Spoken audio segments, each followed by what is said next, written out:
Right, no, you've mentioned you have multiple tails and you wear them to this dragon conference to cheer people up. No, not at Dragon Con. I don't cheer people up. Okay.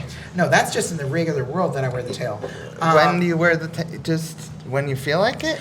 Well, the tails fall apart after a while because I did not know. I thought they were They fake. don't make them like they used to. Well, once they're no longer attached to the animal's body, they don't last too long. Wait, what? I'm Alex Velluto. Besides being a stand-up comedian, I'm a fan of social experiments and lunch.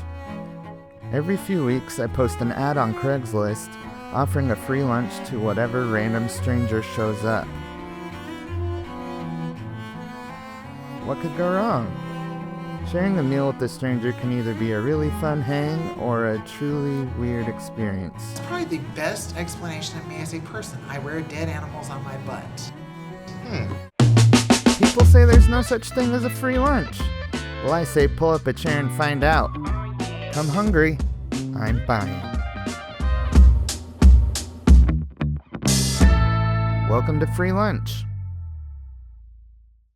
Today we're at Boru Ramen Noodle and Poke in Marietta, Georgia, here to meet Harrison, who turns out to be one of the kookiest characters I've ever met in my whole life.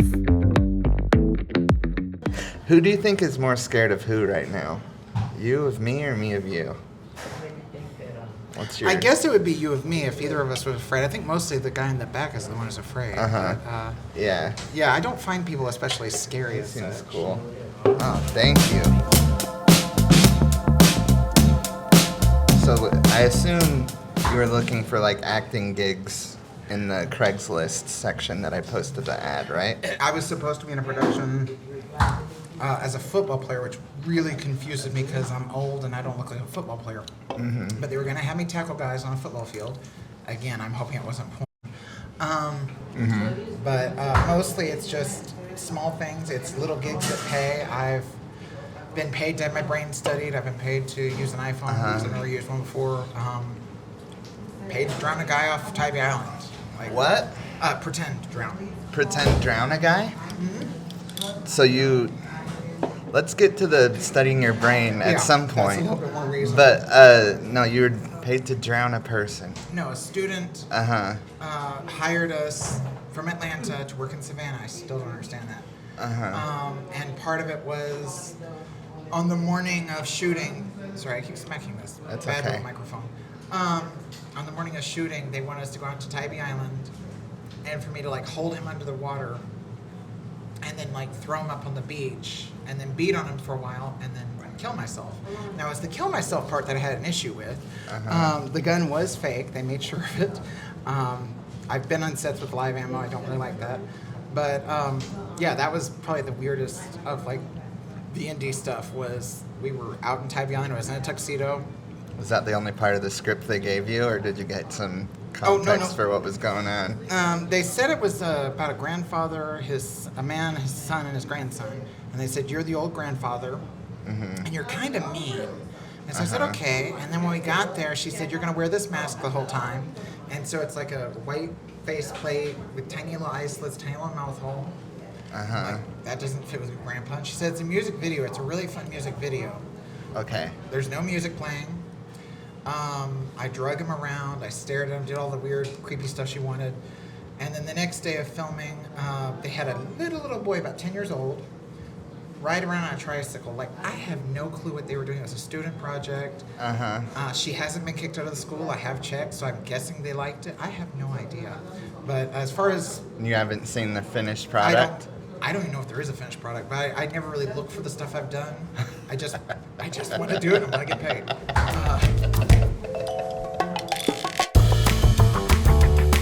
I want to get to know people that would show up to something like this. And this seems like something that, like, you wouldn't even think twice about doing. If it's relatively safe, yeah, I have no problem with it. Sorry, I'm using word whiskers. In the case of, like, conventions like Dragon Con, a lot of it is free-range random people. I mentioned to him for filming, Peachtree Center is always open for filming. The only problem is it's sometimes several thousand people eating at the same time. Because it is such a big environment, you really have no choice but to sit down with a total stranger because, you know, if there's... At Dragon Con? Well, at Peachtree Center in general, but during What's Dragon that? Con. Pastry Center? Peachtree Peachtree Center. sorry, Okay, gotcha. is like a central hub for the Sorry, borderline. I'm that was slurring, my fat I'm guy talking brain. fast. I'm like, there's a pastry center? That was my bad. Peachtree Center. Let's see, no, I like this pastry idea. Let's go. We're both on this now. The first time I was there, they actually had a cookie shop where they had spent hours making science fiction cookies, and I thought that's way too much effort. Because people are just going to eat in 2 seconds. But no, Peachtree Center is like this giant food court. There's, I think, 3 food courts now interconnected with tubes. It's a thing.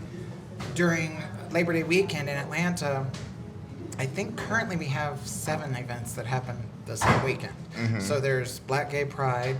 That's getting as niche as you can. Then there's, I think, regular Gay Pride, and I'm still not sure why there's 2 of them. I really hope the event's called Regular Gay Pride. I actually would like that.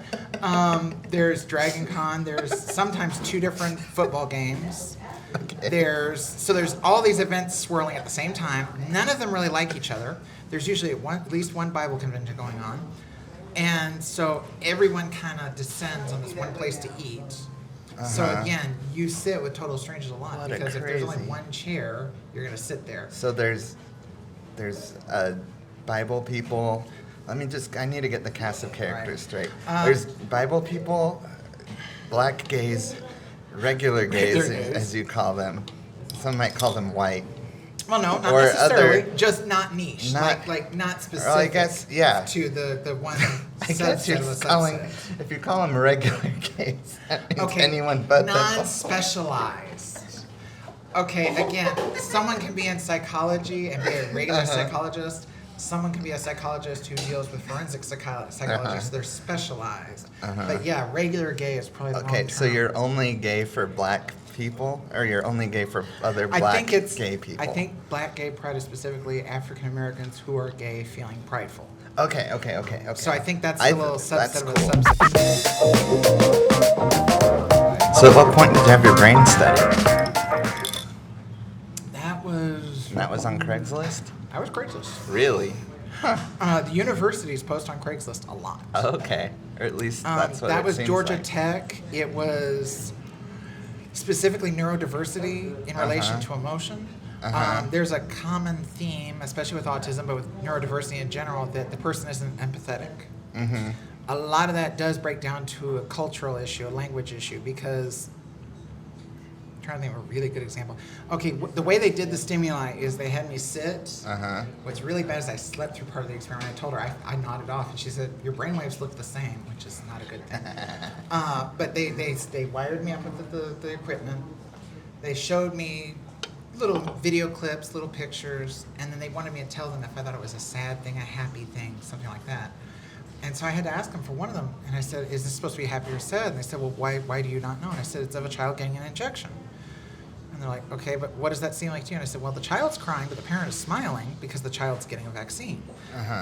That's where the breakdown usually is for empathy, is that if I don't know the context of what's going on with you, I might not know how to empathize with you, because I was the student that if I got a B was depressed. If I told another student I got a B on this test, they'd be very confused why I was depressed. It didn't mean that they don't have empathy. It just means they don't have the right context.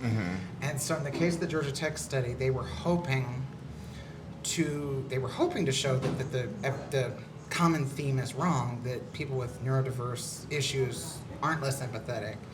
There's a growing belief that part of the issue is an overabundance of empathy.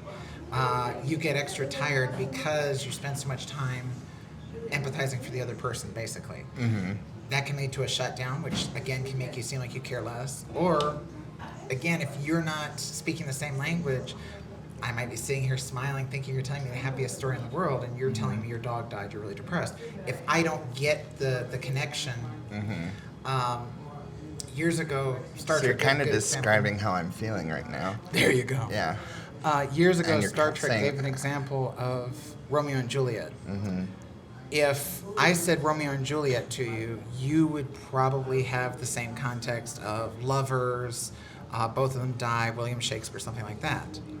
If I said Romeo and Juliet to someone who's from a country that never heard of William Shakespeare, it doesn't mean they're stupid. It doesn't mean they don't care. They have no point of reference. There was an intelligence test in Ellis Island about 100 years ago. Probably was longer than 100 years ago. One of the questions was, who is Christie? And whatever the last name was. And why is Christie famous? Again, I don't remember the last name. Well, Christie was the name of a man who played baseball. Mm-hmm. Christie was his nickname, was his middle name. His first name was something like Brian. Mm-hmm. A lot of people got that question wrong. First time in the United States, they see the name Christie. What's Christie famous for? They're not going to think baseball. That was used to prove they were too stupid to come into the country because they didn't have... And again, so the test doesn't work. That was the whole point of the brain study, anyway, was to show that so we kicked a bunch of people out of the country because they didn't No, they didn't let them in. They didn't let them in. Oh, just didn't let them in? This is back when Ellis Island was the main point to come. Was this funded by the Christie person? No, he was just one of the ones referred to on the test. Okay. They had questions because... Some of these are jokes. Yes, sorry. It was funny. Then they gave me a 2-day wait period. They had me do the test again at home, no brain equipment hooked up, to see, first off, was my own impression correct, that I thought that was a sad thing 2 days ago? Mm-hmm. And could they see, like, to give an idea with the pre and post, was my understanding the information correct, like a cat did in a road? I would say that was sad. Mm-hmm. Did my brain actually show that, yes, I thought it was sad, or was I just saying that because that's the appropriate thing to say? Mm-hmm. They paid $60, I think. It was a fun thing all the way around. I looked at some really freaky, disturbing stuff. Really disturbing stuff. Oh, yikes. Okay. Did you tell me how the results came? I've never found out. I don't know if they finished the study yet. I don't know if they've the money finished. I guess that's the true sign. Well, no, in their case, prostitute. Well, not prostitute, just of a man without feeling, you know? No, I don't even care what the results are. I just want my $60. I'm here for the ride. Yeah. No, I did ask them for a summary when they're done. I have my theories. Go ahead. Your theories about what? Oh, how the results came out. Go ahead. Oh, that would be interesting. Yeah. Go ahead. Like I said, I slept through the test perfectly. I had been up all night on some sort of a gig the day before, and they put me in a dark room, and they massaged my head ahead of time to put the electrodes all over it. And so I was sitting in a nice, warm, dark room, watching, videos of cats exploding. It was a nice place to go to sleep. So I slept for a few minutes, but apparently I was still hitting the button because they said they did not notice the difference. I don't think that's a good thing. There was a button that you hit when you were sad? They had I think it was a keyboard. Okay. And you had to hit 1 if you're sad, 3 if you're happy. Okay. Something like that. I've heard of that test before. They used a similar test for racism to see if you're racist. And the idea of having the keys is... There's like an N button. I play werewolf a lot. And, oddly enough, is that a game or you just dress up? Depends on how much the client is paying. How much would it cost? One of the gigs on Craigslist, I applied for, might involve dressing up like a giant wolf or kitty cat. I'm not sure. It's Discovery Channel or something, and they said, there's just nowhere to go from here. It's Discovery Channel or TLC, and they said that they want people who would be happier being a kitten or something like that. Yeah. And they're like, we'll pay you $300 if you'd rather be a kitten. I don't know what that means. I might end up walking down Peachtree or Yeah. Okay. And see, I'm not the one who's high. That's what's scary about this conversation. I'm not high either. There's just so much information coming at me. So the rates to dress up like a kitty cat were higher than a werewolf. I really don't know, but I'll go with it. What did you pick? No, I just sent a thing. I have no idea if they'll use it. Oh, you didn't get it? Well, no, I don't know yet. I just applied. Okay. But they said Dude, I hope you get it. I kind of do, but I'm a little worried. Where is it? I'm worried too. I think maybe I I need to be involved in a lot of these decisions you make from here on out. It would be entertaining. I mean, coming from a person who did just sucker you into a free lunch, just sight unseen. The last gig I did was 2 Mondays ago. I played a man cheating on his girlfriend for it was a YouTube thing, like where they're pretending to interview random couples. Basically, your idea, only it's all fake. And so they hired people to pretend to be the couples being interviewed. And I told her basically, yes, and whatever I say, go with it. Whatever you say, I'll go with. And she was so nervous. I wanted to get it exactly right. They kept stopping and saying, "You're not doing a good job." She was phenomenal. But I think they wanted her to just be way over the top.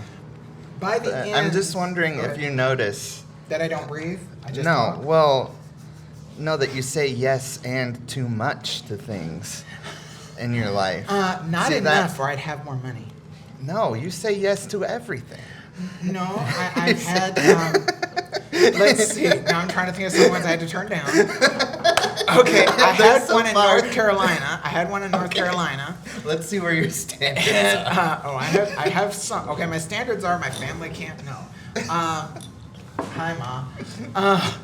Most of my family's dead, so there's only one left I actually care about. But my standards, there was he paid my way up to North Carolina for rehearsals, and he's like, "It's a wrestling movie." I'm like, okay. And he said, "You sound like what we need, because we need a big guy so it looks like a real wrestling session." And I just kept getting kind of a strange feeling in the back of my head. And so then when I was on my way up there, he said, "I don't know if you're going to do this movie. I think you're going to back out." Why? What would you say? "There's just a scene that we're thinking about you might not be comfortable with." I'm like, that sounds like porn. So I get up there, we do our rehearsal, and he's like, "Why are you living in my living room?" Because instead of paying for a motel, they just had me live with the other guy. He was very, very nice, but very confused why a random person was living in his living room. And so we did our rehearsals, and I said, "Okay, so they said there's a scene I'm going to be uncomfortable with." He said, "I don't know why they said that. We're going to chase a moving truck and then jump into the bed of it." I'm like, that sounds really fun. And I keep getting this little niggle. And so then I get a message from him. He's like, "So where are you?" And walking around naked in a locker room. I'm like, how does this connect to wrestling? How does this connect to the plot of the movie? No reason. I got one more message from him, and it's something like, "Well, we're still arguing it, but how comfortable are you coming out of the shower naked?" I'm like, okay, again, how does that connect to the murder and all that? Good. So that's kind of where my mind is. I'm glad you got some skepticism. See, that's what I think that's why stand-up and improv people don't get along, because we ask questions like, "Why should I do this?" And you seem to go along with it. But I'm glad, see, that's where the skepticism to ask questions, it saved you from something. Well, it just depends. And remember, you can always say no. That's something a lot of people miss. The first music video I did, the guy was paying $150, Craigslist.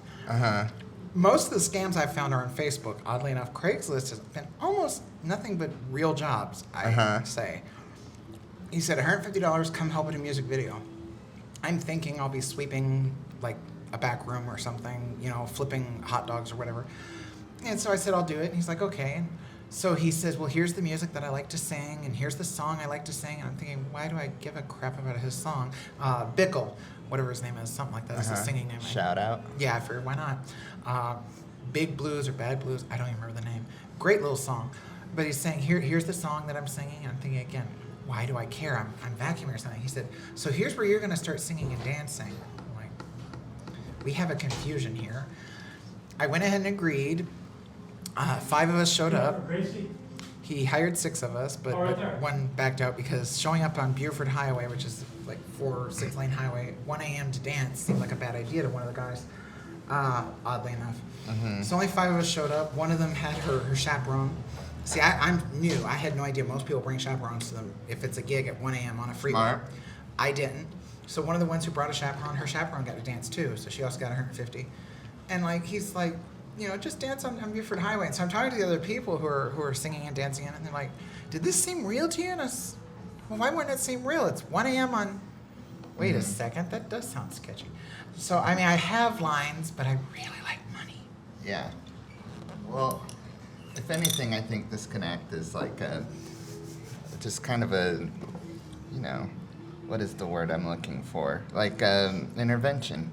I need you and I to stay in touch, and you need to run things by me from now on, because I'm worried about you now.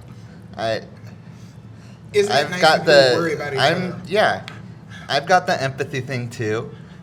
I'm pretty sure I'm very on the spectrum, and so I'm feeling lots of empathy for you right now.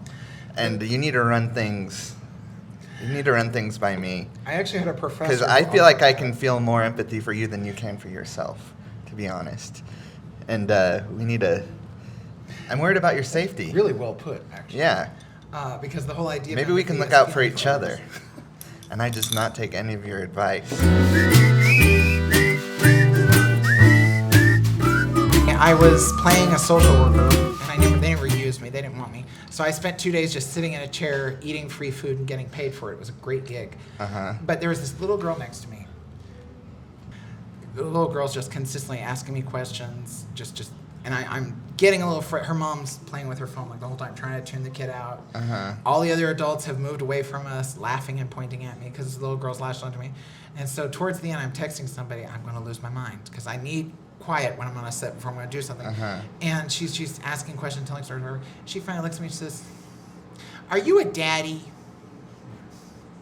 "No, why?" I'm like, "I'll just move this kid." She said that? No, I told her no, real angry because I'm losing my mind. I lost track of who was saying what. Yeah, she says, "Are you a daddy?" And I said, "No, why?" And she said, "You'd be a really great daddy," and hugged me. And I thought, well, now I can't kill the child, can I? I mean, she was adorable. She stayed for 5 hours, got paid like $300. And she's like, "I didn't do it right." I'm like, "Sweetie, you were living the American dream. You didn't do anything all day and you still got $300. Did she get paid more than you? Yeah, kids usually get paid more. Bastards. Because it's horrible. They don't do anything. Some of the children that I've had to work with, I've seen, they know their lines better than the adults if they have lines. Like they can't get them on Craigslist usually. The kids? Yeah. My first psychology class, one of our assignments. I regret saying that joke. Yeah, because believe it or not, it's not such a joke as you think. One of my first. I was hoping it was. So, wrapping it up. Yes. 38. Yes. You've done a lot of stuff. What are some? What's just some life advice that you have? Like the. Have fun. Wear gloves. Have an alibi. Okay. Did you come up with that? I guess. I don't know. Have you killed anyone? You know, I was asked that by a young lady about... Before you killed her? No, she's still alive. Okay. Although she told me where to dump bodies. And I mean, dead serious. It's a true Southern family. They know where to dump the bodies, and I'm really not going to ask them how many they've dumped. But about Siri 14 used years to answer ago, that question. Yeah, she was dead serious. About 14 years ago, she asked me, have I ever killed somebody? And I thought about it, and I said, only through apathy. And it kind of made her laugh, and we left it there. And for legal purposes, that's all I can ever say. Wow. If you can find proof. Now, I used to wear a wolf tail on my butt. Oh, right. I forgot that was for free. That was for free. That's for free. No. I had a wolf tail. Wait, is the wolf and kitten thing that's upcoming? If they pick me, yes. I don't know if they will. Okay. Like it said, crossed. it said, would you rather be an animal than a person? And I'm like, humans are animals. So that probably disqualifies me right there because I don't think they wanted that answer. But I don't know exactly what that is. Like, I don't know if that's saying, like, live in the woods for a week, or if that's saying we're going to surgically alter. I don't know. Depends. What would you say no to? It's kind of a one-time, case-by-case basis. Case by case. Nothing permanent. In the case of, I had one gig pop up. I want to say it was to play Kingpin's stunt double or stand-in, I think, because they wanted a big old fat ugly white guy. I'm like, yay. And they said, we'll pay you $500. D'Onofrio-looking guy. I could see it. I've never seen the Daredevil ones, but they said we want to shave your head bald and shave your beard off, and we just need a big old ugly white guy. And I'm like, cool. And it was gonna be $500 paid just to lose the hair on top of it. Absolutely. I had someone for a gig that was like a $75 gig ask if they could shave me bald. No. So there's a price. Yeah. I'm a prostitute. You have your standards. It depends. Do they have a working credit card? I used to have wolf tails. I got one. and it made people happy. I saw a woman one time, it was raining, and she came up to me and she said, "Don't be so sad." This would have been early 2010. Is your tail's wagging? No, because the rain was so heavy, the tail was drooping. Oh. And she said, "You're not happy, your tail isn't wagging." Oh, okay. I'm like, that is so cute and odd. When I was in Oklahoma in 2011, I went out there to meet a buddy. And You'll just move on from the most amazing story I've ever told to the next they're one. not amazing at all. They're just. No, I want to know about. When you're stupid, okay. fun things happen. Dude. Yes, ask a question. All right. No, you've mentioned you have multiple tails and you wear them to this dragon conference to cheer people up. No, not at Dragon Con. I don't cheer people up. Okay. No, that's just in the regular world that I wear the tail. When do you wear the tail? Just when you feel like it? Well, the tails fall apart after a while because I did not know. I thought they were fake. They don't make them like they used to. Well, once they're no longer attached to the animal's body, they don't last too long. Wait, what? They're because wait, hang on. No, stop. Yes, go ahead. These are tails you own from animals that used to be alive. Well, I'm hoping the animal's not still alive if its tail's Okay, missing. they're like taxidermy tails? That should be the company name. I like it. Taxidermy Tails. And see, it can be stories about company name? You mean you make these yourself? No. I get them on eBay. The first one I got was at Dragon Con. It was like $20 for a tail. It lasted about a year. Right. And I wore that thing out, literally. And so you saw that as a business opportunity. I told I'm gonna make my own tails. I'm like, it's tails. $10 sometimes. Okay. But no, I get them on eBay when I do get them. Okay. I'm having a hard time finding one. I thought they were fake. I thought it was made to look like a real wolf's tail. Took my dog to the vet. This has been years ago because all my dogs are dead now. Dogs, cats, everybody's dead. But we went to the vet. How many of their tails do you have? Do you keep the tails? There are so many Ziploc bags with pieces of tail in my house. I get a lot of tail. And see, that came out really wrong, but really right. But no, I went to the vet, and so I take the tail off, and I show it to the vet, and he said this came from a timber wolf. And he was like a good old boy. He knew all the animals because he killed them. He didn't have any questions for you before you just showed him a tail. Okay. And well, to put him into perspective, the right vets. Before like rights groups, animal rights groups complained. What was the first tail you wore? It was a wolf tail in 2007. Wolf tail in No, 2007. sorry, it was 2009 because it was the year I almost died at Dragon Con. I got real sick. I sat next to a Scottish lady, and she had come from Scotland to Atlanta, Georgia for one day. And because of the travel time, she was only at the convention for half a day. She paid, I forget what she told me the airline tickets were for half a day at Dragon Con. That's how much it means to a lot of people. I live in Georgia, and I don't go that much. But she wanted to hear an author do a reading from one of her books. I think it was the year that the woman died. So, I mean, like, she picked the year to come. But she and I had snuggled up on the floor because we were playing werewolf, and she'd been on the plane for how many hours, and she was real sleepy. And, like, I don't care. I'm not big on touching random people, for one thing. So the Scottish woman snuggled up next to me, and we're just, she's sleeping, I'm playing the card game, and her Scotland germs and my very much North America body did not get along. And so that was anyway, that was when I got the tail. Go ahead. Okay, none of that made sense. But yeah, it really didn't. Nah, you need to vet people somewhere. better. It really wasn't. Yeah, you're blaming this on me. Yeah, I'm blaming this on you. I've had probably 10 You're a delight. tails. I've had black ones, gray ones, and you're wrapping up. Let's wrap up. Good. Oh, no. I mean, if you've got more tail stories. Oh, always. Isn't that scary? Our lab who died in, Hit me with one more. 2015. Okay. Lovely dog. She was dumb as a stump. Uh-huh. If it was raining outside, she'd just stand in front of the door to go outside and peel over the floor. And she's like, I'm done. Go back to bed. Because she knew she was supposed to go out, but it's raining. Anyway. Say tail number 3. Falls apart a bit, so I have it, because I'm going to get repaired. So you're on the prowl for a new tail. Always. Lily is about to go out to go use the bathroom. She looks at this dead piece of animal laying there, thinks about it, runs out as fast as she can. We're guessing she was going to bury it. Uh-huh. And we thought that's so strange. Then we realized, well, I am wearing dead animal in my butt. Uh-huh. And that's probably the best explanation of me as a person. I wear dead animals on my butt.